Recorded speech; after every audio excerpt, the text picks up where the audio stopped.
Polos magnéticos. A propriedade pela qual alguns materiais conseguem atrair metais é chamada magnetismo. Esse fenômeno era conhecido há muitos séculos e sempre intrigou os sábios e cientistas em diferentes épocas. Acredita-se que os chineses tenham percebido que quando um ímã é colocado livre para movimentar-se, assume sempre a mesma orientação. Um lado aponta para o norte e o outro aponta para o sul. Esse é o princípio do que hoje conhecemos como bússola. Polos magnéticos são os locais de maior intensidade da força magnética, gerada pela Terra na sua crosta. A origem dessa força tem relação com a eletricidade.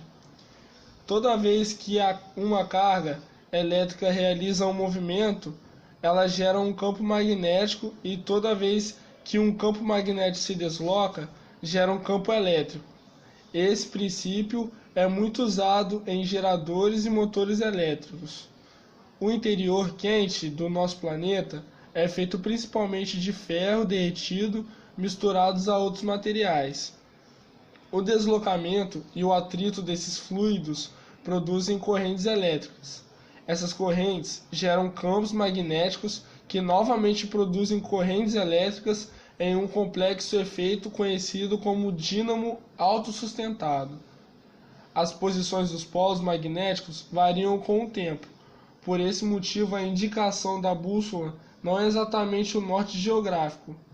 A presença de certos minerais no solo também podem alterar essa indicação. Isso é chamado de declinação magnética. Existem tabelas que mostram a declinação magnética de cada localidade em cada período.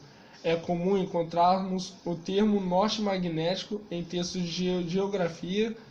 Este norte magnético nada mais é do que a indicação da bússola que aponta para o polo magnético. Esse polo, como vimos, é na verdade o polo sul do grande ímã chamado Terra. Campo magnético. Campo magnético é a concentração de magnetismo que é criada em torno de uma carga magnética num determinado espaço.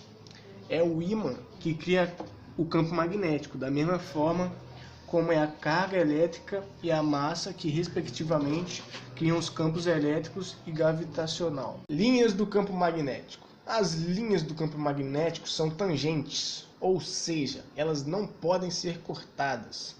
Além disso, elas são curvas, porque têm origem por mais do que uma massa.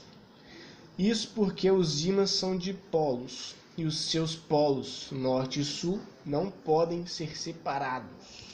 Campo magnético da Terra, conhecido como campo geomagnético ou magnetosfera. O campo magnético terrestre surge do seu núcleo externo e pode ser percebido em todo o planeta. Sua descoberta, uma das mais antigas, data do século XVI e foi feita por William Gilbert.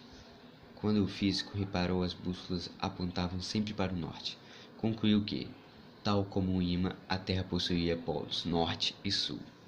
O campo magnético terrestre protege a Terra da radiação solar, como se fosse um escudo, e ele é que torna possível viver nesse planeta.